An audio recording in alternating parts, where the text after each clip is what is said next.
At 67 years old, I thought I knew my family inside out until the day I received that anonymous message on the beach that changed everything. Leave quietly now and get back to the car. Do not say anything to your grandchildren. In that instant, I looked at my smiling grandchildren around me and felt a chill.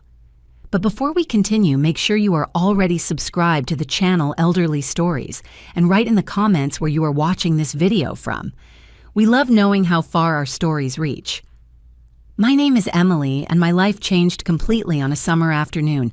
It was January 2024, a particularly hot Sunday at the beach. After 2 years of mourning the loss of my husband Robert, I had finally accepted the insistent invitation of my grandson Michael to spend a weekend with him and his wife Jessica at their condo near the shore. Grandma, you have to sell that big house. It has been a long time since Grandpa passed away. Michael had told me during his last visit with that charming smile he always used when he wanted to convince me of something ever since he was a boy. Michael, my only grandson, was 29 and seemed to be thriving. He had a degree in business administration and a job at an investment firm, driving a new car, and always talking about business opportunities. I felt proud of him, especially considering that my son David had died in a car accident when Michael was just 15. I had raised the boy alongside Robert in the years that followed, and seeing him successful gave me the feeling that despite all the losses, I had done something right. That Sunday afternoon, we were sitting under a blue umbrella. Michael and Jessica were chatting animatedly about some trip they were planning, while I watched the families on the beach. I felt a strange mix of contentment and melancholy. It was good to be there, but every happy moment also brought the pain of Robert's absence. That was when my cell phone vibrated. It was 3:22 in the afternoon. A message from an unknown number appeared on the screen. Do not trust them. I need to speak with you urgently. I am at the Blue Crab Shack 100 yards to your right. Come alone. Your life and your fortune depend on this. My heart raced. Who would send a message like that? For a moment, I thought about showing it to Michael, but something made me hesitate. The message specifically mentioned, do not trust them. Was it a coincidence? I looked at my grandson and his wife, who continued their conversation as if nothing had happened. The cell phone vibrated again. Mrs. Emily, it is about your will and the lake house. Please come immediately. Do not mention this message. That froze my blood. No one but the family knew about the lake house. It was a valuable property that Robert and I had bought as an investment years ago, mentioned only in our will. How did this stranger know? I have a bit of a headache, I lied, standing up slowly. I think I am going to walk along the shore a bit to breathe. Do you want me to go with you? Grandma asked Michael, immediately standing up. It is not necessary, dear. It was too much sun. I just want to stretch my legs and buy some water. I will be back in a few minutes. I walked in the direction indicated, my steps hesitating on the hot sand. Every step took me away from family safety and closer to the unknown. Was I being reckless? At 67, I always considered myself a cautious and sensible woman, but something in that message had triggered an internal alarm that I could not ignore. The Blue Crab Shack was a simple establishment of blue painted wood with some plastic tables set up on the sand. A middle-aged man with gray hair and dark glasses was sitting alone at a corner table, watching my approach intently. When our eyes met, he gave me a slight nod. With my heart beating fast, I sat down across from him. Mrs. Emily, he said in a low voice. My name is Edward. I am an accountant, and I work at the firm that manages your grandson Michael's investments. How do you know about my lake house? I asked, directly, still suspicious. Because your grandson has been asking a lot of questions about it in recent weeks and about all your assets, actually. Does he have access to the will documents you signed 2 months ago? That question hit me like a punch. Yes, I had signed an update to my will recently at Michael's request. He had insisted that I needed to modernize my documents after Robert's death. How do you know that? I murmured, feeling a shiver. Edward looked around before continuing. Mrs. Emily, what I am about to tell you is serious. I accidentally discovered that your grandson is involved in a financial fraud scheme. He is drowning in debt with dangerous people and plans to use your assets to pay what he owes. That is absurd, I replied automatically, but without much conviction. Michael would not do that to me. The will you signed is not what you think. He replaced the pages after you signed. In it, you transfer everything to him immediately, declaring yourself mentally incompetent to manage your assets. My head began to spin. The pieces of the puzzle fit together in a terrible way. The insistent invitations for me to leave my house, the excessive concern for my health, the constant questions about my investments and properties. Why are you telling me this? I asked, my voice trembling, because I discovered that it is not the first time he has done this. There was another victim before you, a great aunt of his on his father's side. And why? Edward hesitated. Because I found something even more disturbing on his computer. He opened a folder and showed me a printed copy of an email. It was a conversation between Michael and someone identified only as Dr. M. The content was explicit about gradually increasing the dose to ensure it looks natural, and domestic accidents are always the best option for elderly people. My world collapsed in that moment.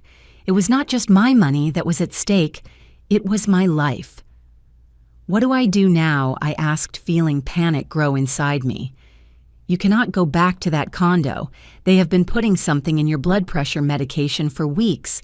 That is why you have felt so tired lately. How did he know I was exhausted?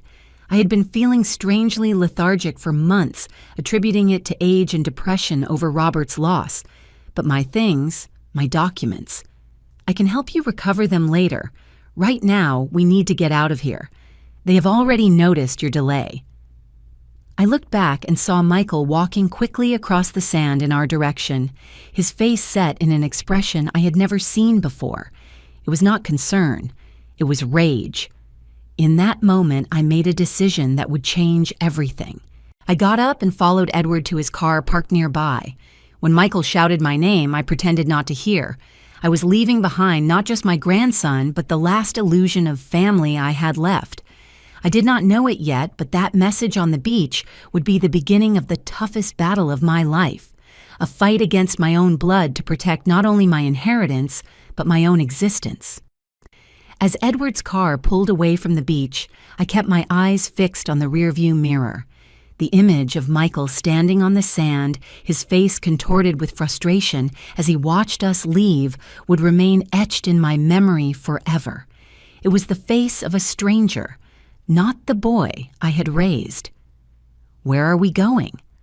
I asked finally when we were already on the main highway. To a safe place where we can talk calmly, replied Edward, his eyes watchful on the traffic. I know a lawyer specializing in financial abuse cases against the elderly. He will meet us at his office.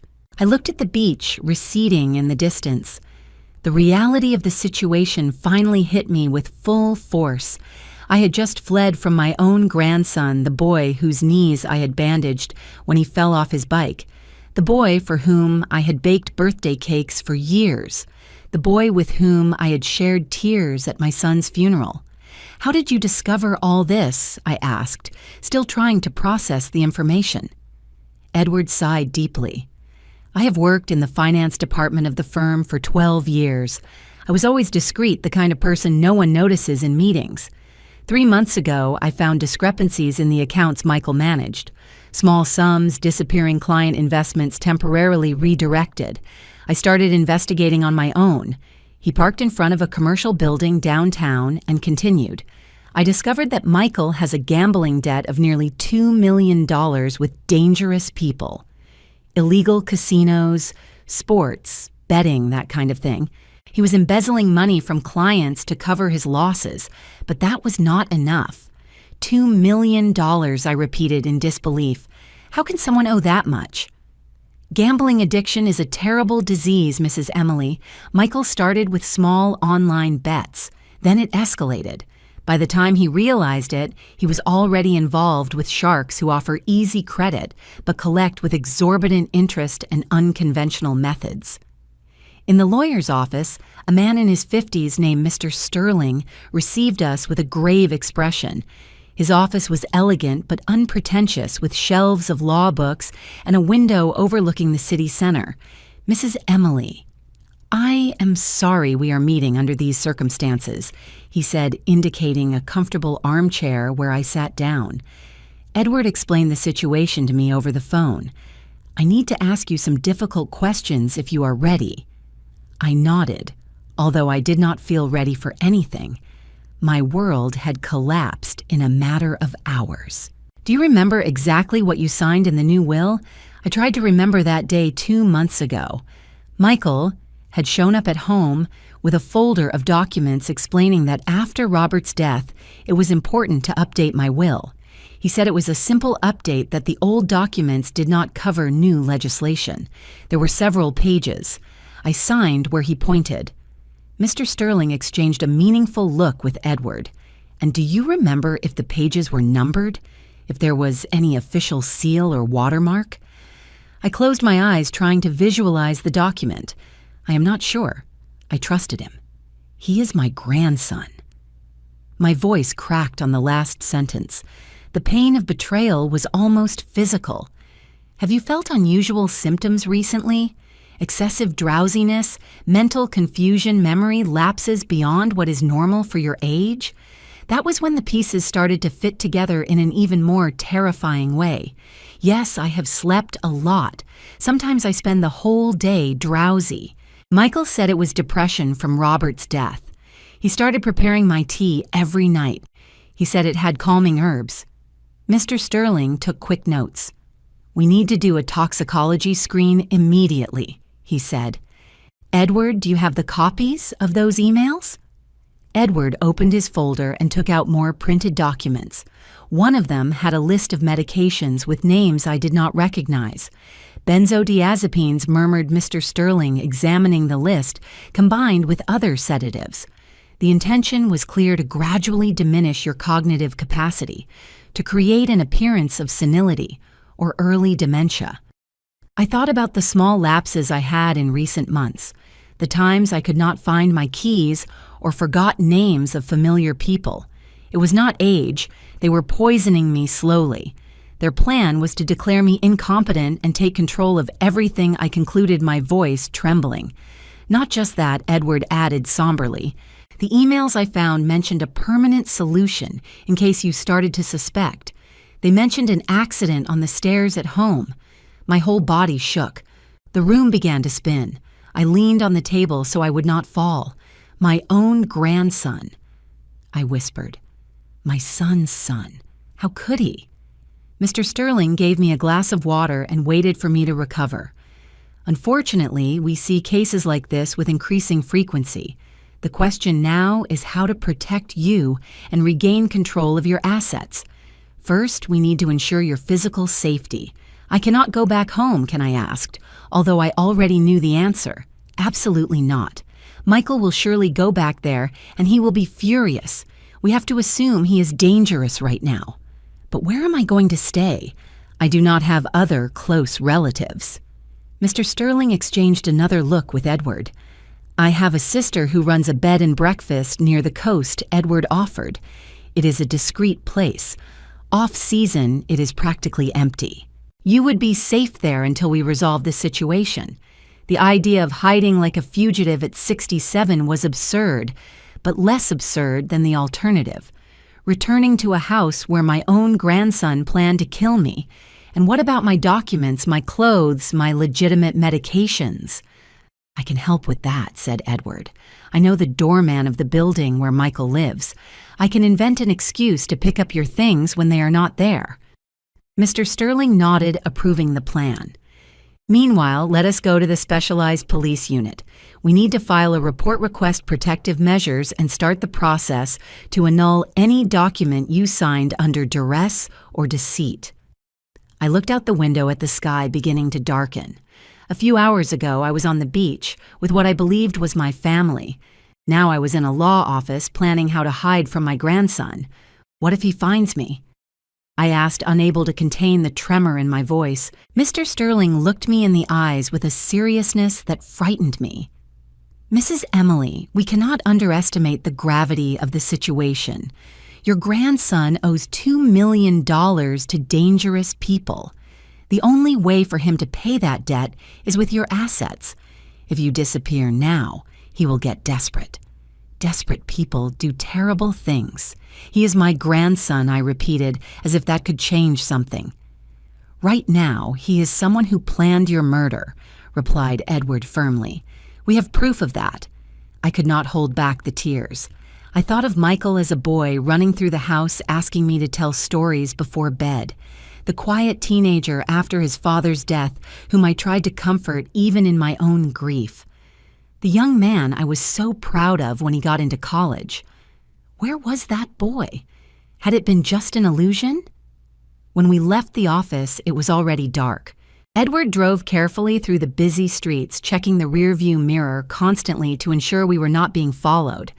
I felt like a character in one of those thriller movies Robert loved to watch, except this was my real life. My cell phone rang several times during the drive. It was Michael. Each unanswered call made my heart shrink. On the 6th attempt, a text message arrived. "Grandma, where are you? We are very worried. That man you left with is dangerous. Please call me urgently." I showed the message to Edward, who shook his head. Classic turning the tables, making you doubt who is really trying to help you. "How do I know I can trust you?" I asked suddenly. "I just met you?" Edward smiled sadly. "It is a fair question. You do not know me, but you know your grandson and you saw the evidence. In the end, you will have to trust someone. I just hope you choose the right people." The phone rang again. This time, it was Jessica, Michael's wife. "Is she involved too?" "Up to her neck," confirmed Edward. "Was she the one who researched the medications? Does she have a pharmacy background, did you know?" I did not know. I realized there were so many things I did not know about the people I considered family. The drive to the bed and breakfast was silent. I watched the highway lights passing, trying to process everything I had discovered. Occasionally, I checked my phone, now silenced, but still receiving desperate messages from Michael. The last one made me choke up. "Grandma, I just stopped by your house to see if you had gone back. The door was open and things are out of place. I think someone broke in.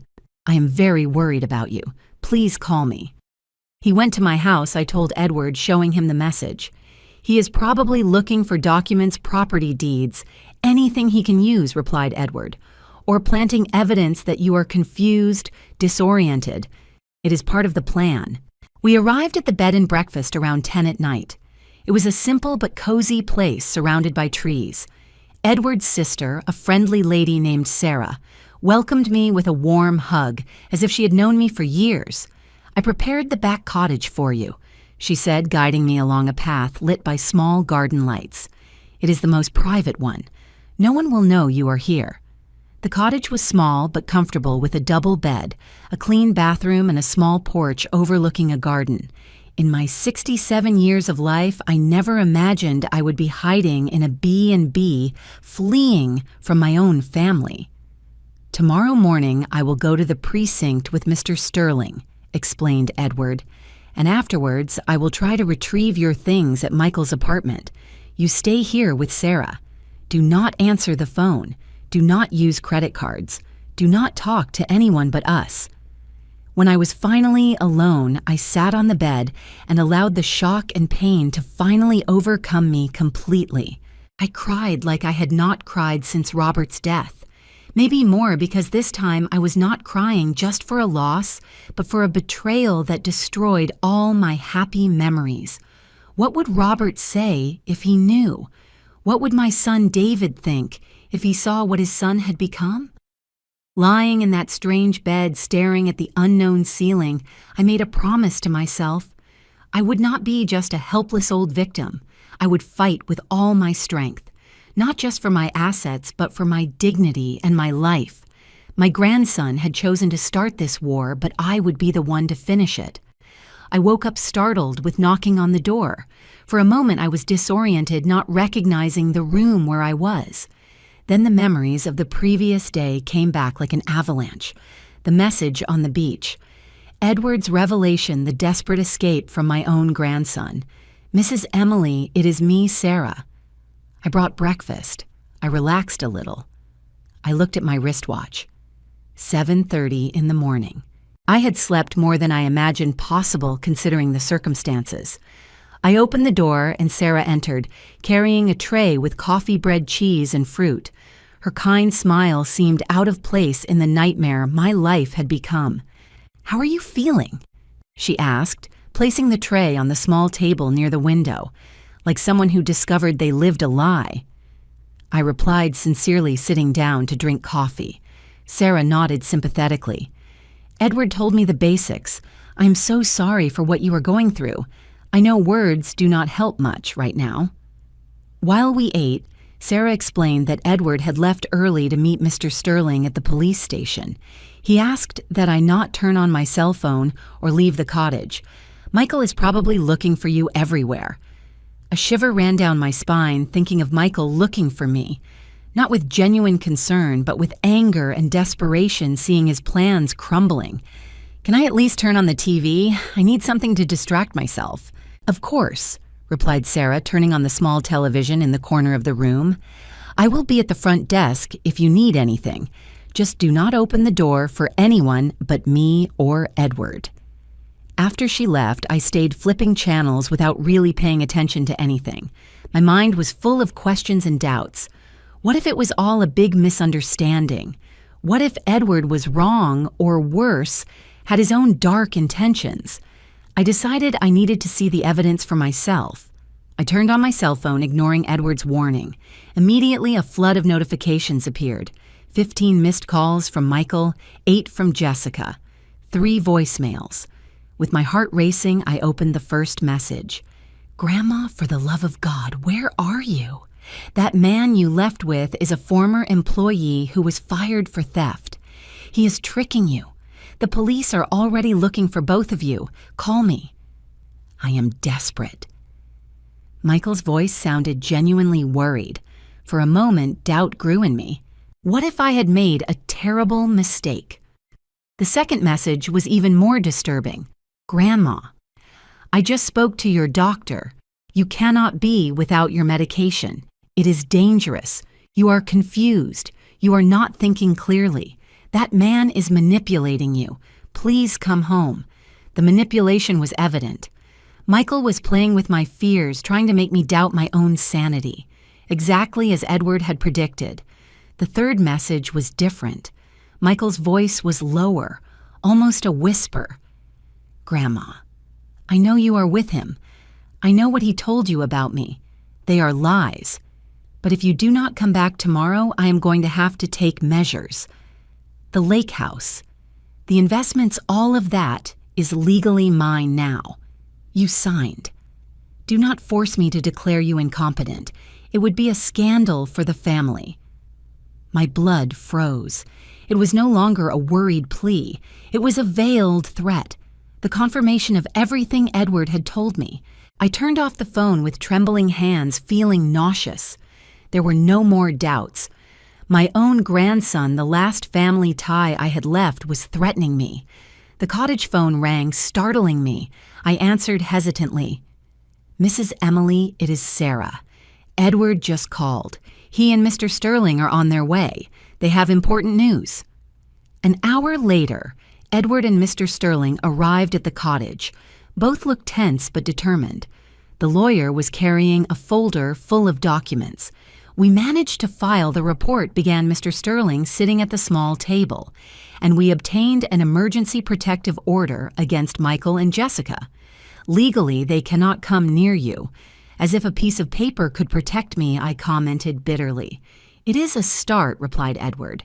"But we have more serious news. I stopped by Michael's condo when I knew he would not be there. The doorman is my friend, as I mentioned. I managed to retrieve some of your things, but I also found this." He placed a small box of medication on the table.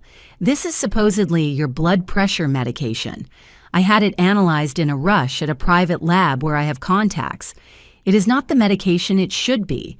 It contains a combination of substances, including benzodiazepines in increasing doses." Mr. Sterling nodded gravely. This will strengthen our criminal case against him, attempted murder, with eventual intent at the very least. And there is more," continued Edward, opening an envelope. "I found the true will you signed before Michael replaced the pages. Compare it with this other one, which we obtained at the notary where it was registered." I examined the two documents side by side. They looked identical at first glance. Both had my signature at the bottom of each page, but the content was completely different. In the original document, I left 70% of my assets to Michael on the condition that he take care of the lake house, which had sentimental value for having been bought with Robert. The other 30% would go to charities. In the altered document, I declared to be of sound mind but worried about my future capacity to manage my assets due to recurring episodes of mental confusion and forgetfulness. The text immediately transferred the administration of all my wealth to Michael with a clause making him my legal guardian in case of mental incapacity, which will certainly worsen over time. "This is monstrous," I murmured, feeling a wave of nausea. "It is document fraud," corrected Mr. Sterling, "and we can prove it. The replace pages have subtle differences in the paper and the font used. A technical expert will be able to confirm that some signatures were copied or forged. We got financial information too," added Edward, showing more papers. "Michael owes exactly $1.8 million to a loan shark known as the Shark. The deadline for payment is in 2 weeks, coincidentally the same period he planned your domestic accident. How did you discover all this so fast?" I asked, impressed despite the horror. "I have been monitoring Michael's activities for weeks," admitted Edward, "initially because of irregularities at the firm. When I realized you were in danger, I intensified the investigation. I have some contacts who, well, let us say they know how to get information." Mr. Sterling cleared his throat as if he preferred not to know the details. "The important thing is that we have enough evidence to start civil and criminal proceedings. But Michael will not stay quiet. He's already started to act." "What do you mean?" "He also filed a report alleging that you are missing and possibly kidnapped by an unstable former employee. He also started an emergency interdiction process, claiming you suffer from early dementia and are putting your own safety at risk." "That is absurd," I exclaimed, feeling a mix of anger and despair. "How can he invent those lies about me?" "Unfortunately, it is a common tactic in cases like this," explained Mr. Sterling. "Whoever strikes first usually establishes the dominant narrative. Michael is trying to build an image of you as a confused elderly woman manipulated by a stranger, while he presents himself as the worried grandson."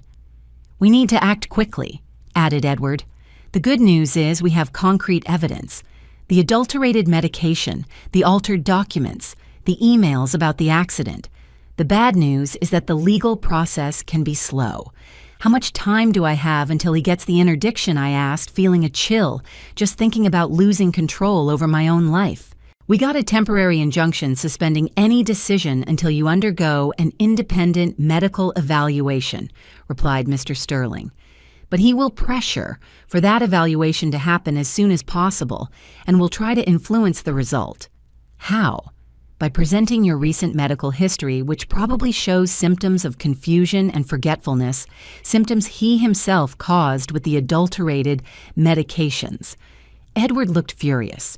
"It is a diabolical plan, almost perfect, if we had not intervened in time." A heavy silence fell over the cottage. We all knew what would have happened. In a few weeks, I would be declared incompetent, lose control over my assets, and eventually suffer a convenient accident. "What do we do now?" I asked finally. "First, we need to ensure you undergo a complete medical evaluation with doctors we trust," replied Mr. Sterling, "including toxicology tests showing the substances that were being administered without your knowledge. This will dismantle the argument that you suffer from dementia." "Second," continued Edward, "we need to ensure your properties are protected. Mr. Sterling has already filed requests to block any transfer or sale of your assets until the case is resolved. And third," concluded Mr. Sterling, "we need to prepare you for a direct confrontation. At some point, perhaps in court, you will have to face your grandson and his version of the facts." The idea of facing Michael in court made me shudder, not out of fear of him, but for the pain of seeing what he had become, of admitting publicly that my own grandson, the son of my son, had planned my death for money. "There is something else you need to know," I confessed, deciding it was time for total honesty. I did not tell everything about my assets. There is an offshore account Robert opened years ago, nearly $1 million in a Swiss bank. Michael does not know about it. Edward and Mr. Sterling exchanged surprised looks. "Why didn't you mention this before?" asked the lawyer. "Because I am not sure if I declared it correctly on my tax returns all these years," I admitted, ashamed. "Robert handled that. After he passed away, I continued declaring only the domestic income." Mr. Sterling sighed deeply. "This complicates things. If Michael discovers this account during the process, he can use it against you, alleging concealment of assets, which would strengthen the argument that you are not managing your finances properly. On the other hand," reflected Edward, "it is money that is safe out of his reach. We can use this strategically."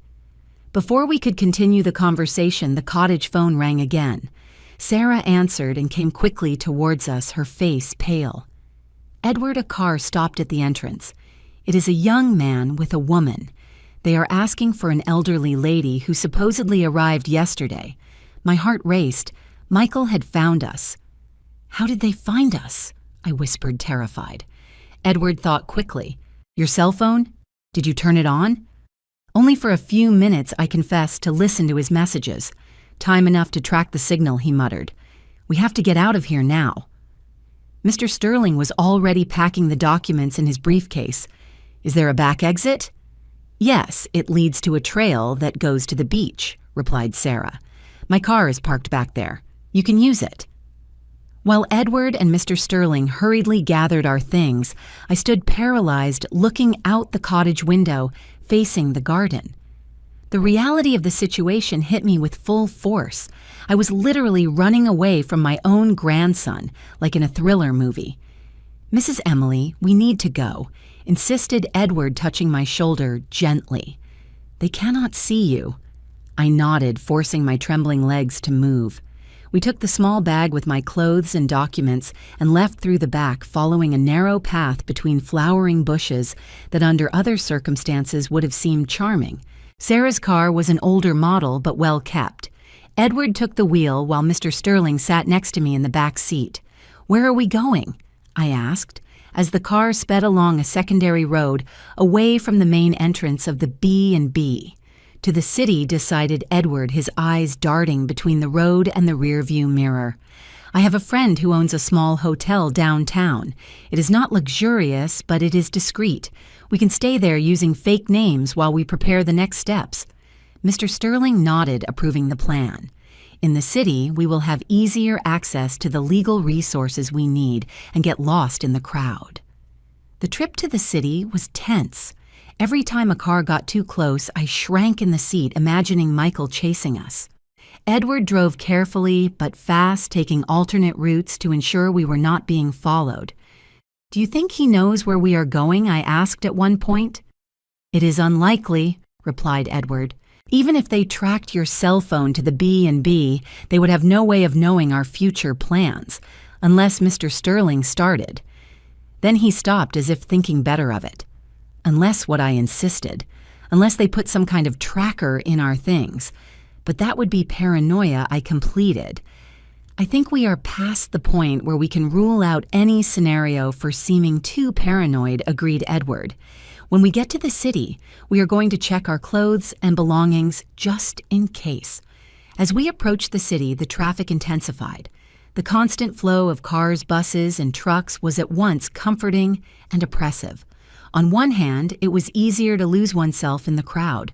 On the other, the noise contrasted drastically with the tranquility of the coast. Edward's friend's hotel was on a narrow street in the old district. It was a 3-story building with a brick facade, typical of early 20th century architecture. The lobby was small but clean and welcoming. "Frank, these are my aunt and Uncle Charles and Emily." Edward introduced us to the receptionist, a middle-aged man with a gray mustache. They are having plumbing issues at their apartment and need to stay a few days." Frank nodded, understanding the message between the lines. "Sure, we have a double room available on the 3rd floor. Very quiet windows facing the back." After settling into the room, simple but comfortable, Edward methodically checked all our clothes and belongings for potential trackers. He found nothing, which brought some relief. Mr. Sterling had gone out to make some private calls. When he returned, he seemed more optimistic. I managed to schedule an appointment with Dr. Helen Fields for tomorrow morning. She is a neurologist and forensic expert specialized in mental capacity evaluations. She is extremely respected and absolutely ethical. If she attests to your full capacity, it will be a devastating blow against Michael's allegations. "And what about the lake house?" I asked. "And my other assets?" "The judge granted the temporary freeze we requested," replied Mr. Sterling. "Michael cannot sell, transfer, or alter anything until the case is resolved. But that will not stop him from trying other means." "Like what?" "He is already spreading a story about your supposed mental decline among friends and acquaintances, creating a network of witnesses who will say they noticed changes in your behavior in recent months. This is so calculated," I commented, feeling a chill. "How could he plan all this?" Edward sat in the only armchair in the room, looking suddenly tired. Gambling addiction can completely transform a person. The combination of huge debts and fear of violent creditors creates a desperation that justifies anything in the addict's mind. His observation made me think of Michael in a different way, not as the calculating monster who had planned my death, but as someone sick, consumed by an addiction that had destroyed his moral compass. It did not diminish the gravity of his actions, but maybe it explained how my sweet grandson had turned into a person capable of such cruelty. What if I hesitated considering an idea that had surfaced? What if I simply paid his debts? With the Swiss account, I could settle what he owes. And maybe. "No," replied Edward and Mr. Sterling in unison, with a firmness that surprised me. "It would be the worst possible decision," explained Mr. Sterling patiently. "First, because it would legitimize his behavior. Second, because it would not solve the fundamental problem, the addiction. In a few months, he would be in debt again and you would have fewer resources to protect yourself. And third," added Edward, "those creditors are predators. If they discover you paid a debt of that size, they will not leave you alone. You will become a target." I nodded, acknowledging the wisdom of the advice, but my grandmother's heart still ached. Despite everything, it was still hard to accept that Michael had crossed a point of no return. "Rest a little," suggested Mr. Sterling, checking his watch. "Tomorrow will be a crucial day with the medical evaluation. You need to be strong and lucid." After they left, I stayed alone in the strange room, looking out the window at an internal courtyard surrounded by other old buildings, so different from my comfortable home built over decades with Robert. The feeling of exile was overwhelming. I closed my eyes, trying to remember what Michael was like as a boy. His first day of school, when he clung to my leg, terrified of the unknown. The quiet teenager after his father's death, whom I tried to comfort even in my own grief. The proud young man wearing his gown on graduation day. Where would that boy be now? Did he still exist, buried under layers of addiction and despair?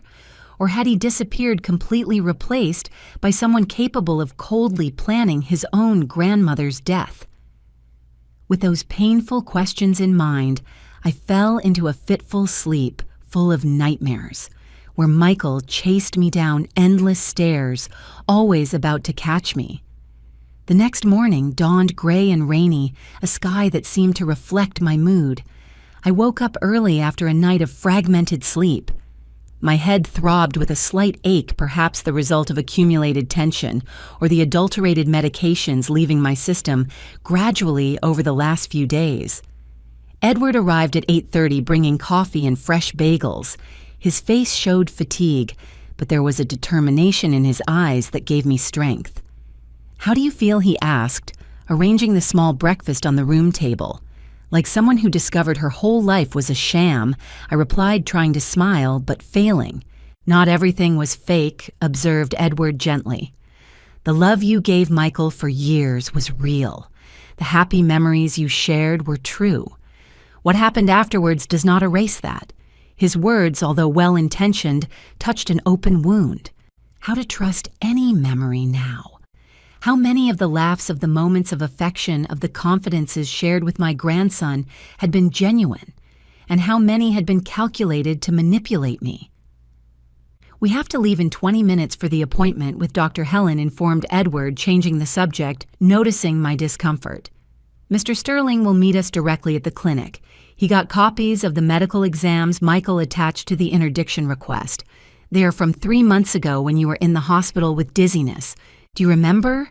I remembered vaguely. I had had a dizzy spell after lunch at Michael's house. At the time, I attributed it to the heat and tiredness. Now I realize they were probably already starting to drug me. "In those exams, there were already signs of some unusual substances in your system," continued Edward. "Michael used the results to claim that you were already showing signs of cognitive decline months ago. But Dr. Helen will know how to interpret correctly what was happening." Dr. Helen's clinic was in an elegant neighborhood of the city in a modern building with a mirrored facade. Entering the sleek reception area with leather armchairs and a decorative fountain, I felt out of place in my simple, improvised clothes. Mr. Sterling was already waiting for us, speaking in a low voice with a tall, elegant woman of about 50, short gray hair, and thin-rimmed glasses. Her immaculate white coat contrasted with a colorful artisan necklace that gave her an approachable air despite the formal posture. "Mrs. Emily? This is Dr. Helen Fields," introduced Mr. Sterling. The doctor greeted me with a firm handshake and a gentle smile. "Let us go to my office. We need to do a complete evaluation, and I have many questions." The next 3 hours were exhausting. First, Dr. Helen collected blood and urine samples for toxicology analysis. Then she conducted a battery of cognitive tests, from simple questions like date and place to complex exercises of logical reasoning, memory, and decision-making. Throughout the process, she asked detailed questions about my medical history, my daily routine, and specifically about the moments I had felt mental confusion or forgetfulness. "Did the symptoms always worsen after meals at Michael's house?" she asked, at one point noting my answers on a tablet. "Yes, now that I think about it. Especially after the evening tea he insisted on preparing. He said it had calming herbs that would help me sleep better." "And when was the first time you noticed these episodes of confusion?" I tried to remember precisely. "I think it started about 3 months ago after I signed what Michael called the will update." Dr. Helen exchanged a meaningful look with Mr. Sterling. "This coincides with the first exams showing traces of benzodiazepines in your system." At the end of the evaluation, Dr. Helen took off her glasses and looked directly at me. "Mrs. Emily, based on all the tests I performed today, I can state categorically that you do not show any signs of dementia, Alzheimer's, or any other neurodegenerative condition. Your cognitive capacity is absolutely compatible with your age, with performance above average in several tests." I felt an immense relief at her words. It was one thing for Edward and Mr. Sterling to believe me. It was another completely different thing to have official medical confirmation. And what about the episodes of confusion I had? The preliminary results of the toxicology screen confirm the residual presence of substances like lorazepam and other medications which combined cause exactly the symptoms you describe: drowsiness, confusion, memory lapses. It is not your mind that is failing, Mrs. Emily. You are being systematically poisoned. The word poisoned floated in the air like a sentence. It was one thing to know intellectually what Michael was doing. Another completely different thing to hear a respected doctor confirm the horror in such clear terms. "I will issue a full report by the end of the day," continued Dr. Helen. "Mr. Sterling can use this both to strike down the interdiction request and to substantiate the criminal case against your grandson." Back in the car after the appointment, I allowed myself to weep for the first time since we had fled the B&B. They were not tears of fear or self-pity, but of deep sadness for what Michael had become and for what he had done to our relationship. "What happens now?" I asked, when I finally calmed down. "Now we counterattack," replied Mr. Sterling firmly. "With Dr. Helen's report, we not only strike down the interdiction request, but we flip the game. We are going to file criminal charges for attempted murder, document fraud, administration of harmful substances without consent, and embezzlement. How long until this is resolved?" Mr. Sterling hesitated.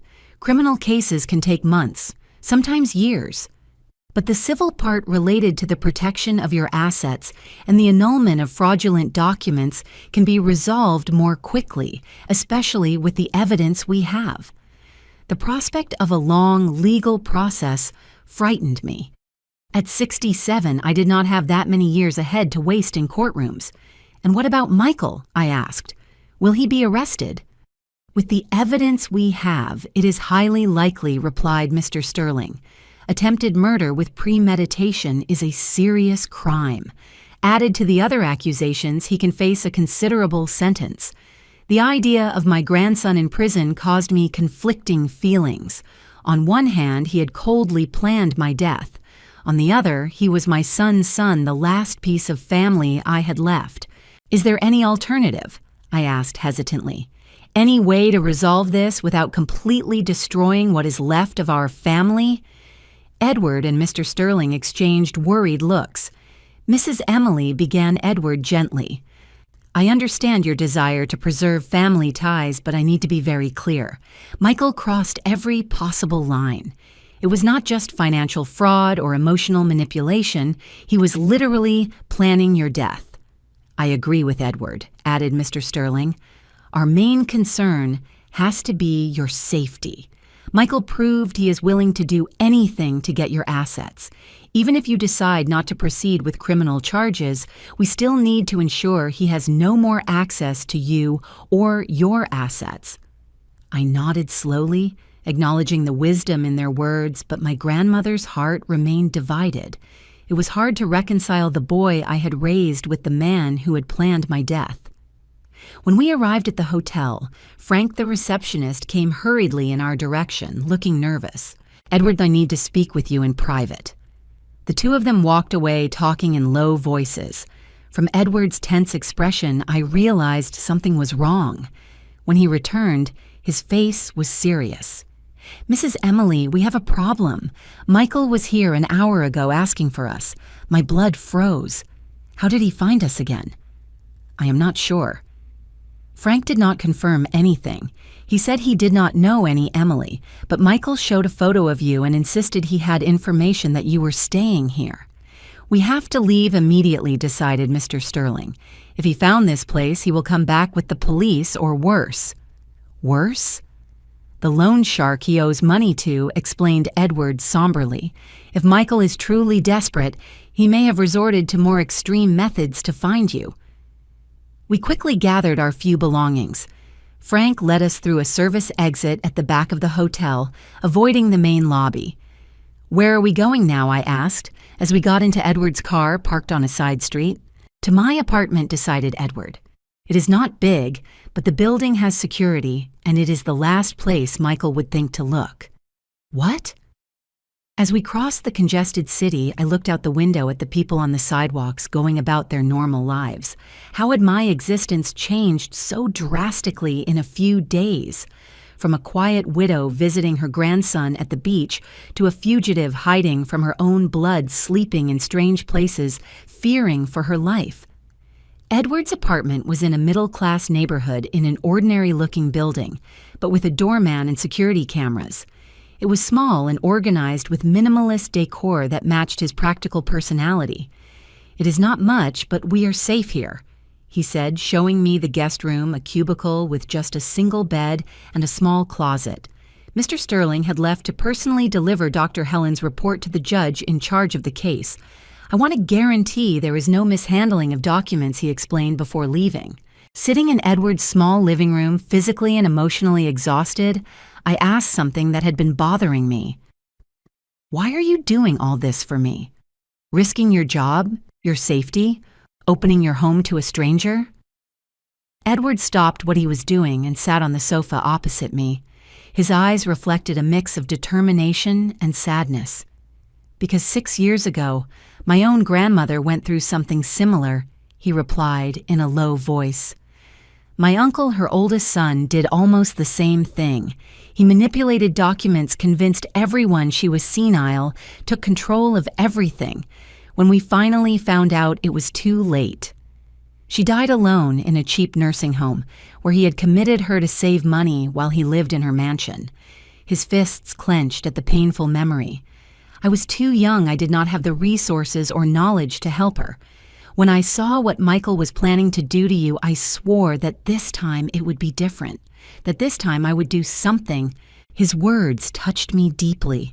In the middle of the nightmare my life had become, I found a gentle soul, someone willing to risk everything to help a stranger out of moral principle.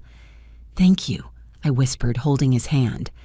"I do not know what would have happened if you had not sent me that message on the beach." "We know exactly what would have happened," he replied grimly, "and that is why we cannot let our guard down until Michael is legally barred from approaching you." Edward's phone rang.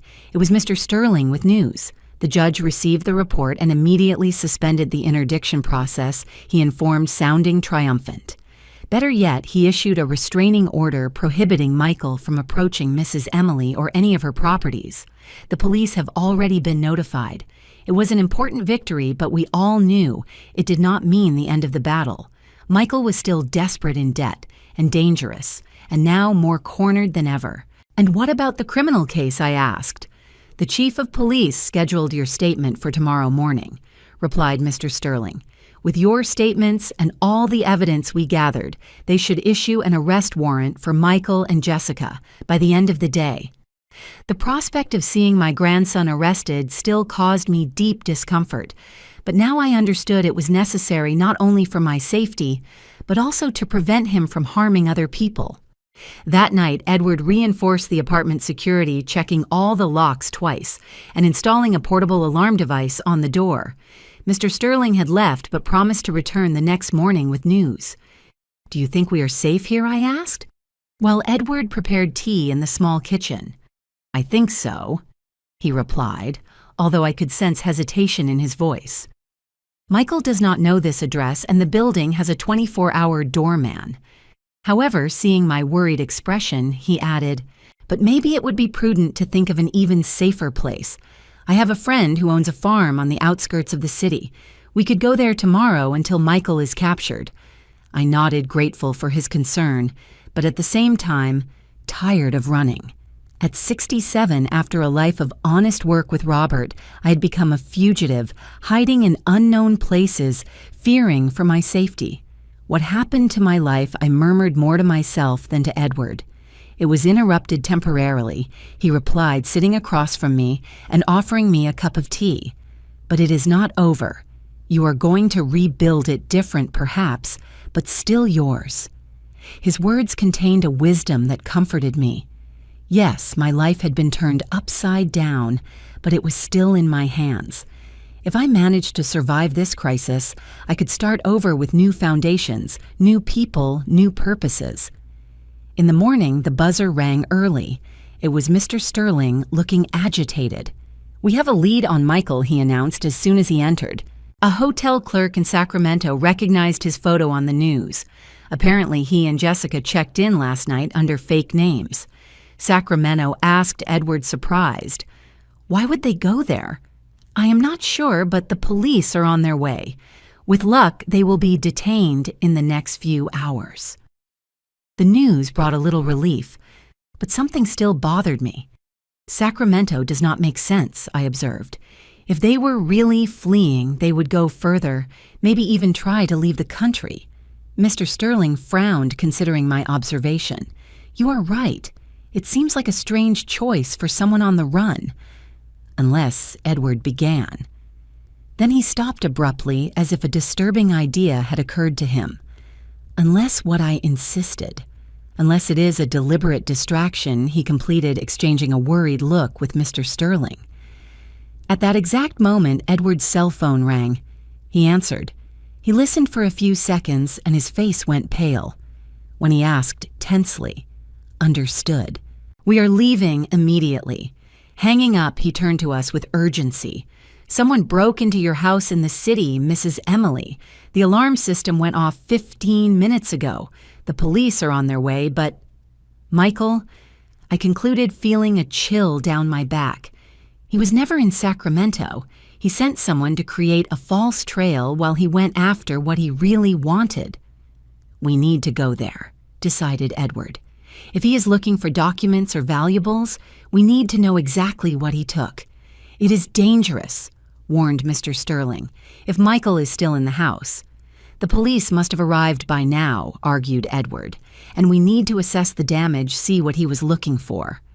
Reluctantly, Mr. Sterling agreed, and in 20 minutes we were in the car heading to my house, a place I had not seen since that fateful trip to the beach, which seemed to have happened an eternity ago, even though it had been only a few days. As we approached the familiar street, I saw 2 police cruisers parked in front of my house. The small garden I tended with such care seemed intact, but the front door was visibly damaged. A police officer approached us when we got out of the car. "The house was broken into," he explained. "The alarm scared the intruder, who fled before our arrival, but he caused quite a bit of damage inside. It seems he was looking for something specific." Entering the house, I was shocked by what I saw. Drawers overturned, closets, open documents scattered on the floor. My sanctuary, the home I had shared with Robert for decades, profaned by my own grandson's greed and desperation. "He went straight to the office," observed Edward, walking down the hall. He knew exactly what he was looking for. In the small office, the chaos was even greater. The antique desk Robert loved so much had been damaged, its drawers ripped out and emptied. The wall safe was open, its contents gone. "What was in the safe?" asked Mr. Sterling. "Some family jewelry, important documents," and I hesitated, remembering something I had almost forgotten: the access codes to the Swiss account. Edward and Mr. Sterling exchanged alarmed looks. If Michael got those codes spoke, Edward slowly he can try to access the account remotely, transfer all the money. "We need to call the bank immediately," decided Mr. Sterling, already picking up the phone, blocking the account before it is too late. While they handled that, I walked slowly through the house, absorbing the extent of the violation. Every room held memories. The bedroom where Robert and I slept, hugging on cold nights. The kitchen where he prepared his famous baked rice on Sundays. The living room where Michael as a boy opened Christmas presents with eyes shining with excitement. Now everything was tainted not just by the physical invasion, but by the betrayal that had preceded this moment. I picked up a photograph fallen on the floor. Me, Robert, and Michael at his high school graduation. 3 smiling, proud, united faces. An image of a family that no longer existed. Mr. Sterling appeared at my side, his face somber. "I managed to speak to the bank in Switzerland. They confirmed there was an attempt to access the account 20 minutes ago using your credentials. Did Michael get it?" "No. The bank blocked the attempt because it came from an unrecognized IP. They have strict protocols for accounts of that size, but now they have implemented a total freeze. No one will be able to access the account until you appear personally at the branch in Switzerland." I sighed, partially relieved. At least he did not get the money. But now he is more desperate than ever, observed Edward joining us. And he knows his last hope of paying the debts just vanished. A police officer approached holding his radio. "Mrs. Emily, we just received important information. A vehicle registered to Michael Noguera was spotted on the highway heading to the lake house about an hour ago." The mention of the lake house made my heart race. The summer house, the property that had so much sentimental value for me and Robert. He is going to the lake house, I concluded. Maybe he thinks there is something of value there, something he can sell quickly. Or he is simply desperate and out of options, suggested Edward, looking for a place to hide temporarily. "The local police have been notified," informed the officer. "They are monitoring the property and access roads." Mr. Sterling, after a brief phone conversation, turned to us. I spoke with the detective in charge. He suggests you stay at a hotel under police protection until Michael is captured. The idea of another hideout, another strange bed, more days living in fear caused a sudden wave of indignation in me. No, I will not continue running. I will not allow Michael to steal my dignity and independence too. No, I replied firmly, surprising myself with the determination in my voice. No more hiding. I am going to the lake house. What? Exclaimed Edward, shocked. But that is exactly where Michael is going. Precisely, I replied, a new resolve growing inside me. It is time to face my grandson directly on territory I know that means something to our family. It is extremely dangerous, argued Mr. Sterling. Michael is cornered, desperate. The police will capture him. We just need to wait. And if he destroys the house before that, the place that holds the last intact memories I have with Robert, I will not allow Michael to profane it like he did with this house. Edward and Mr. Sterling tried to dissuade me, presenting arguments about safety and procedures. But for the first time since this all started, I felt completely sure of my path. I am going to the lake house, I repeated with finality. With or without you. The police are already there. I will be safe. But I need to be present. I need to see this end with my own eyes. After more arguments, they finally agreed, on the condition that I remain strictly under police supervision and not try to confront Michael personally. I accepted the terms, although inside I knew that when the moment came, I would do what my heart determined. 3 hours later, our car was climbing the winding roads of the mountains, heading towards the lake.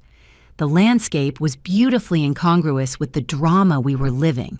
Green mountains under a crystal blue sky, the air becoming fresher as we gained altitude. The police confirmed Michael's car is in town, informed Edward after receiving a call.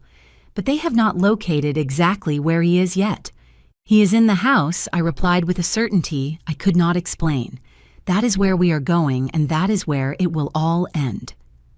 As we approached the destination, I felt a strange calm settle in. After days of fear and uncertainty, I was finally taking the reins of my own story.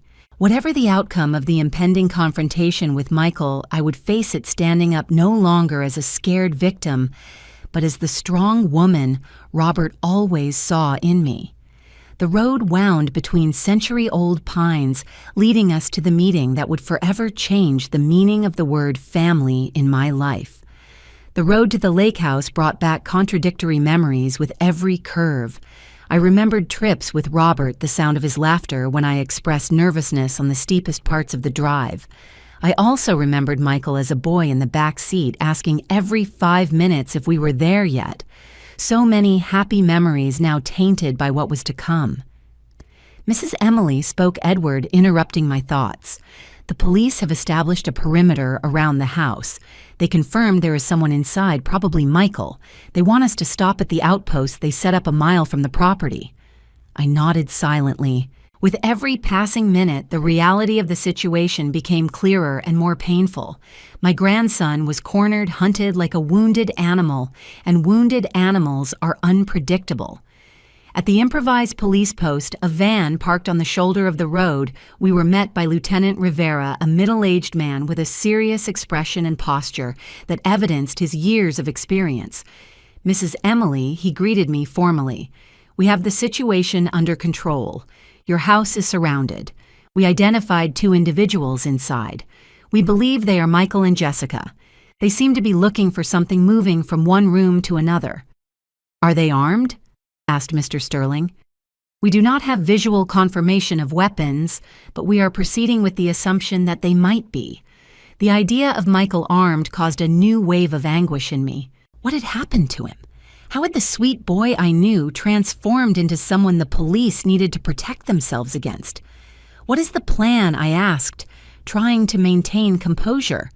We are trying to establish communication. We sent messages over the loudspeaker, but so far we have obtained no response. If they continue not to answer, we will have to consider a tactical entry. Tactical entry? You mean invading the house by force? I asked, alarmed. It is a last resort, ma'am. But if we assess there is a risk of self-harm or significant property destruction, we may need to intervene. The idea of armed police invading the house Robert and I had chosen as our haven of peace was unbearable to me, and the possibility of Michael reacting violently, getting hurt, or worse, no, there had to be another solution. "Let me talk to him," I proposed suddenly. "Absolutely not," replied Edward and Mr. Sterling almost in unison. "It is too risky," completed the lieutenant. "Your grandson is mentally unstable and desperate. We cannot allow you to expose yourself to that danger. He will not hurt me," I argued, although an inner voice questioned that certainty. "I have known Michael since he was born. I know how to talk to him." "With all due respect, ma'am," the lieutenant replied patiently, "the Michael you knew planned to poison you and fake your death in an accident. We cannot rely on any predictability of behavior right now." His words were true, but still something inside me insisted I needed to try, not just for Michael, but for myself, for some closure that made sense amidst all this madness. Lieutenant Mr. Sterling intervened, realizing my determination. Maybe we can reach a compromise. What if Mrs. Emily spoke to Michael over the phone, from a safe distance without physical contact? The lieutenant considered the idea for a moment. That could work. We could use the megaphone to instruct him to answer the house phone. If he agrees to talk, it may help de-escalate the situation. After more discussions about safety and procedures, the plan was approved. I would speak to Michael on the house landline while remaining in the police van, far enough to be safe but close enough that my voice could potentially calm him. Remember, Edward instructed me as I prepared. No matter what he says, stay firm. He may try to manipulate you again. Play with your emotions. Do not fall into that trap. I nodded, grateful for the advice, although I knew it would be easier said than done. Michael knew my weak points, my emotional triggers. He had spent years studying them meticulously for his manipulation. The lieutenant used the megaphone to communicate with the house. "Michael, we know you and Jessica are inside. The house is surrounded. There is no way out. Your grandmother wants to speak with you on the house phone. Pick up when it rings." There was a long moment of silence. Then one of the living room curtains moved slightly. Someone was watching. The lieutenant dialed the house number. We heard the ringtone on the communication device. 1, 2, 3 times. On the 4th ring, someone picked up but said nothing. "Michael." I called, my voice steadier than I expected. "It is me, Grandma."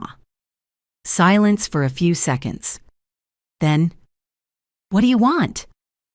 Michael's voice sounded strange, tense, almost unrecognizable. "I want to understand, Michael. I want to know how we got to this point." A bitter laugh came from the other side of the line. "How we got to this point? You really do not know, do you? Always living in your bubble, your perfect world with Grandpa, without seeing what was happening around you. What are you talking about?" "I am talking about how you two were always the perfect couple, the exemplary grandparents. Everyone adored Robert and Emily, the kind ones, the generous ones, but no one saw what happened when the guests left." His words confused me completely. "Michael, I do not understand what you are saying. We always treated you with love." "Love?" He practically spat the word. "Is that what you call it? Do you know how many times my father cried because of you? How many times he came back destroyed after visiting the exemplary parents?" "David." Michael was talking about my son, his father. A sharp pain shot through my chest. "Your father had problems, Michael. We tried to help him in every way possible. Problems you created," he shouted, his voice shaking with rage. "Always demanding perfection, always comparing him to others' children. Nothing he did was good enough for the great Robert Noguera, was it?" The accusations hit me like slaps. It was true that Robert had been strict with David, expecting excellence in everything. But that was love, not cruelty. We wanted the best for our son. Your father was loved, Michael. If he had that impression, it was a misunderstanding. Misunderstanding. Michael laughed again, a sound that made my skin crawl. That is what you always say, right? You misunderstood, son. It is for your own good. Do you know what my father told me before he died in that accident? That he was driving drunk because he could not stand trying to prove his worth to you anymore. That revelation hit me like a physical impact. David had died coming back from a party. His car flipped on a curve. The report indicated high alcohol content in his blood. We had attributed it to irresponsibility, a terrible mistake. I never imagined there could be something deeper behind it. Michael, that cannot be true. My voice failed. It is the only truth that matters to me, replied the evident bitterness. And after he died? You took me in, of course. The exemplary grandparents would not abandon the orphan grandson, but always looking at me as if expecting me to make the same mistakes as my father, always pressuring me to be perfect, not to waste opportunities like him. His words opened a wound I did not even know existed. It was true that after David's death, Robert and I had been particularly demanding with Michael. We wanted him to have all the opportunities his father, in our view, had wasted. But that had been interpreted in a completely different way by the boy suffering his father's grief. Michael, if that is how you felt, I am so sorry, truly. But does that justify trying to kill me? There was a long pause. When he spoke again, his voice was more controlled, almost cold. No, nothing justifies it. I got lost, Grandma. I got lost completely. A deep sigh. I started gambling to feel something, anything, to have control over something in my life. When I realized it, I owed millions to people who do not accept excuses. We could have talked Michael. I would have helped you somehow. How? Giving me a sermon about financial responsibility, comparing me to your friend's son who became a doctor, he laughed bitterly. Besides, it was already too late. The shark is not exactly patient with debtors. Either I paid or. So you decided I had to die. I concluded the pain of that truth still fresh. It was Jessica's idea. Initially, he admitted after a moment. She said it would be cleaner, faster. An elderly lady, a domestic accident, no one would question much. The inheritance would come to me. I would pay the debts, and we would move on. The coldness with which he described the plan to murder me left me nauseous. How had we reached this point? How did I not notice the depth of the dysfunction in our family? And now, what is the plan, Michael? The house is surrounded. There is no way out. Another long pause. I do not know. Honestly, I do not know. I came here looking for something I could sell quickly. Jewelry, documents of value, anything, but I found nothing useful. What would you do if you had found it? I asked, genuinely curious. I would try to negotiate with the shark, buy more time. But now, his voice faded, and in the background I could hear what seemed to be Jessica crying. Michael surrendered to the police. It is the only option now. Maybe with a good lawyer, considering the circumstances, your sentence can be reduced. Sentence? He laughed again, that disturbing sound. Grandma, you really do not understand, do you? The shark already knows I am not going to pay. Even in prison he would find me. And it would be much worse than anything the prison system could do. A chill ran down my spine, realizing the gravity of the situation. Michael was not just running from the police, but from criminals who would not play by the rules of law and order. We can protect you, I offered, although without much conviction. Witness protection, maybe. For that, I would have to give up the shark, which would be basically signing my death warrant. He sighed deeply. There is no way out, Grandma. I ruined everything. Completely. Something in the tone of his voice alarmed me. It was resignation, but with a trace of finality that terrified me. Michael, what are you planning to do? I am tired, Grandma, very tired. Of running, of lying, of pretending to be someone I am not. Michael, listen to me. Do not do anything impulsive. We can solve this together. Together, he asked, and for a moment I heard the insecure boy he had been. After everything I did? After having planned what I planned to do to you? For me, Michael, I replied firmly, even after everything, you are still my son's son. I still carry with me the memories of the boy you were, of the love we shared. There was a prolonged silence. I looked at the lieutenant, who signaled me to keep talking, to keep him engaged. Think of your father, Michael, I continued. If what you say is true, if David really felt inadequate, do not repeat his same mistake. Do not choose a path of no return. You do not understand, he murmured. Then help me understand. Come to the door without the weapon, and let us talk face to face like family with all our flaws. I heard Michael's heavy breathing on the other side. Then something unexpected. You would really come here? After everything? Yes, I replied without hesitation, ignoring the alarmed looks of Edward and the lieutenant. If you put the weapon aside, I will come to you. The lieutenant covered the microphone. Mrs. Emily, that is extremely dangerous. We cannot allow. I raised my hand to silence him. In that moment, it was a matter between grandmother and grandson. One life. Just the two of us talking honestly for the first time in years. After what seemed like an eternity, Michael replied, Okay, I am going to leave the gun on the living room table. I will be waiting on the porch alone. Jessica will stay inside the house. I am coming. I promised, hanging up the phone. The chaos was instant. Edward, Mr. Sterling, and the lieutenant started protesting simultaneously.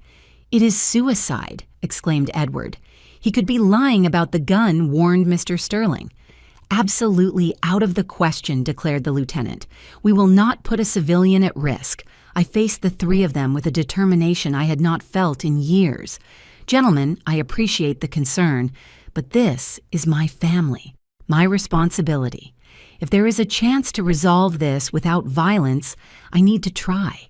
Mrs. Emily argued the lieutenant. He planned to kill you. This is not a common family disagreement. I am aware of that. But I also know there is more to this story than simply evil. There is pain, there is generational trauma. There are things that need to be said before it is too late. After more arguments, we reached a compromise. I would go to the house, but I would wear a bulletproof vest disguised under my clothes. Police officers would be positioned strategically ready to intervene at the slightest sign of danger, and I would wear a hidden microphone so they could hear the conversation. When the preparations were finished, Edward held my hands. Please be careful. Do not let yourself be manipulated again. I nodded, moved by his genuine concern. I will be cautious, I promise, but I need to give him this last chance, not for Michael, but for myself. The walk to the house seemed endless, although it was only 100 yards. Every curve of the driveway revealed more of the familiar landscape, tall pines, the blue sky of the lake, and finally, at the top of a gentle hill, the house of wood and stone Robert and I had built as our retreat. When the car stopped at a safe distance, I took a deep breath and got out. The last 100 yards would be walked alone. I felt the weight of the vest under my blouse, a constant reminder of the danger I faced. As I approached, I saw Michael sitting on the porch steps. He seemed smaller, somehow hunched without the confident air he always exhibited. His face was pale, his eyes red from crying. I stopped a few feet away. Michael. He raised his head slowly. Grandma. You really came. I said I would come. An uncomfortable silence settled between us. So many things to say, so many open wounds, and neither of us knew where to start. The gun is on the table. He finally spoke, making a vague gesture towards the inside of the house. As promised, I nodded, maintaining distance. What happened to you, Michael? Really happened? He ran his hands over his face, a gesture that reminded me so much of David that my heart shrank. I started betting online during college. It was just fun, at first small amounts. Then I won big once, and that feeling was like nothing I had ever felt. Control power, validation, all the things I never felt growing up. He looked at his own hands as if they belonged to someone else. When I started losing, I was already addicted. I needed to make the money back, so I bet more. An endless cycle. I met Jessica at an underground casino. She worked there. She offered me special help with loans. It seemed like the solution to all my problems. Why did you never ask for our help, Michael? Robert and I would have done anything for you. He laughed bitterly. Anything except accept me as I was. Remember when I failed calculus in freshman year? Grandpa did not speak to me for weeks. He said I was just like my father, wasting potential. The memory hit me like a slap. It was true. Robert had been harshly critical, believing severity would motivate Michael to try harder. We made mistakes, I admitted. Many mistakes. But that does not justify what you plan to do to me. Michael lowered his head, tears finally falling. I know there is no justification. When Jessica suggested it, I should have refused immediately. But I was so desperate, so terrified. The shark had threatened to break my fingers as a first warning. And every day the debt grew more with interest. So you decided my death would be the solution. It was not a conscious decision, not initially. It was more like a slippery slope. First, we just wanted your signature on some documents. Then we realized you might question the transfers. Then came the idea of making you seem mentally incompetent. And finally, the accident. I completed. He nodded, unable to repeat the word. Would you really have gone through with it? I asked the question that had tormented me from the beginning. Michael stayed silent for a long moment. I do not know, he replied finally. I want to say no, that I would never be able to physically hurt you. But after crossing so many lines honestly, I do not know what I am capable of anymore. His brutal honesty was painful but also strangely liberating. For the first time in years, we were really talking without manipulations or hidden agendas. And now I asked, what do you intend to do? What options do I have? Prison is inevitable, and the shark will eventually find me inside or outside. There is witness protection, I suggested. If you cooperate, report the shark and others involved in the loan shark scheme. Michael shook his head. You do not understand how these people operate. They have contacts everywhere, even in the prison system. There is no safe hiding place. Then what is your alternative? Grandpa's revolver? The words came out harsher than I intended. Michael raised his eyes, the pain evident in his look. It seemed like the only way out. At least it would be quick on my own terms. I sat next to him on the steps, maintaining some distance but close enough for him to feel my presence. Do you know what Robert would say? Now, I asked softly. That I am a disappointment, Michael replied bitterly. No, he would say that courage is not having no fear, but facing the consequences of one's own acts, however bad they are. I saw something change in Michael's look, a small glimpse of the boy he had been, who admired and feared Grandpa in equal measure. I am scared. Grandma, he confessed, his voice almost childlike, of everything that comes ahead. I know. And I am not going to lie saying it will be easy. You made terrible choices, Michael, and now you need to face the consequences of them. Do you hate me? He asked suddenly. The question caught me off guard. I looked at him, the grandson who had planned my death, but also the boy who had run into my arms when he learned his father had died. How to define what I felt? I do not hate you, Michael. I am deeply hurt, disappointed, and still processing the betrayal. But hate? No. Maybe it is the privilege of being old, knowing that feelings are always more complex than simple words like love or hate. He nodded slowly, absorbing my words. What happens now? Now you surrender to the police. You tell everything about the shark, about the loan shark scheme. You take responsibility for what you did to me. And then one day at a time, you try to rebuild some meaning for your life. And you, what are you going to do? I looked at the house that held so many memories, some of them now stained forever, others still precious, despite everything. I'm going to move on. Rebuild my life in the best way possible. Who knows? Start a foundation to help elderly people victims of financial abuse, or support treatment programs for gambling addicts. Transform this pain into something that can help others. A silence settled between us. Not totally comfortable, but not hostile either. It was the silence of two people facing a hard truth about their relationship and the future. Finally, Michael stood up. "I am ready," he said simply. I signaled the lieutenant, who was waiting at a discreet distance. He advanced with two more officers' weapons lowered but visible. Michael Noguera, the lieutenant, spoke formally. "You are under arrest for charges of attempted murder, administration of harmful substances, forgery of documents, and fraud." While they handcuffed him, Michael looked at me one last time. There was no manipulation in his eyes now, just a tired resignation, and maybe, I thought hopefully, the first glimpse of genuine repentance. "I am sorry, Grandma," he said simply, "for everything." I did not reply immediately. Some wounds were too deep to be healed with simple words, but I nodded, acknowledging his request, even without being able to offer the full forgiveness he sought yet. As they took him to the patrol car, Jessica was escorted out of the house by other officers. She did not even look in my direction, keeping her head down, her face hidden by her hair. Edward approached, putting a gentle arm around my shoulders. "Are you okay?"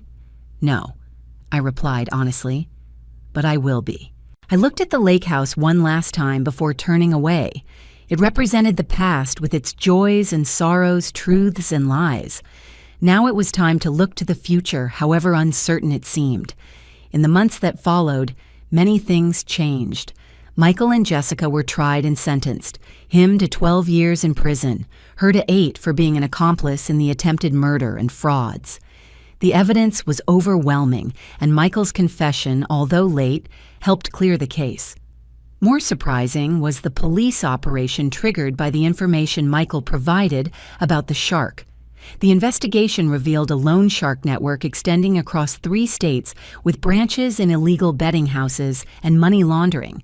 The shark was arrested along with dozens of associates, dismantling one of the largest criminal organizations in the country. As for me, I kept my promise. With part of the money from the Swiss account, I created the Robert Noguera Foundation, dedicated to protecting the elderly against financial abuse and raising awareness about gambling addiction. Ironically, the personal tragedy that almost cost me my life now served to save others. Edward became not only a close friend but an invaluable ally in the administration of the foundation. His financial experience and commitment to ethics made him the perfect partner for this new journey. I visited Michael in prison 3 months after his sentencing. It was a difficult conversation fraught with contradictory emotions. He seemed different, thinner, quieter, his eyes without the manipulative shine I had learned to recognize. "I am in therapy," he told me, discovering things about myself I never wanted to face. I did not promise to visit him regularly, nor did I offer an easy forgiveness I did not truly feel. Instead, I offered something more valuable: honesty. "I do not know if our relationship will ever be what it was, Michael. Some betrayals are too deep. But I did not close the door completely. Time will tell what will be possible to rebuild." Sometimes when I wake up in my new house in the city, smaller but cozier, I still feel a moment of panic remembering that message on the beach that changed everything. But then I take a deep breath and remember that that message, however painful it was, also saved me. At 67, I discovered that family is not just blood and DNA. It is trust, respect, and daily choices to love and protect. The family I have now, the friends from the foundation. Edward, even some of the elderly people we help, was chosen and built consciously, not simply inherited. As for the lake house, I decided not to sell or abandon it. Instead, I transformed it into a retreat center for elderly victims of abuse, a place where they can recover and rebuild their lives. The happy memories I shared there with Robert, and yes, even with Michael as a boy, were not erased. Now they just coexist with the pain, as happens with all stories of real families. On the porch of that house, where I had the final conversation with Michael before his arrest, I installed a bench with a simple plaque for new stories and second chances. It is there that I sit on summer afternoons watching elderly people walking through the garden, finding strength in their shared vulnerability. And when the sun begins to set over the mountains, I think about how life can change completely in a single moment with an unexpected message from a stranger on a sunny beach. Now, if you like this story, click on this next video appearing on the screen, because in it there is a story of betrayal and revolt like you have never seen before.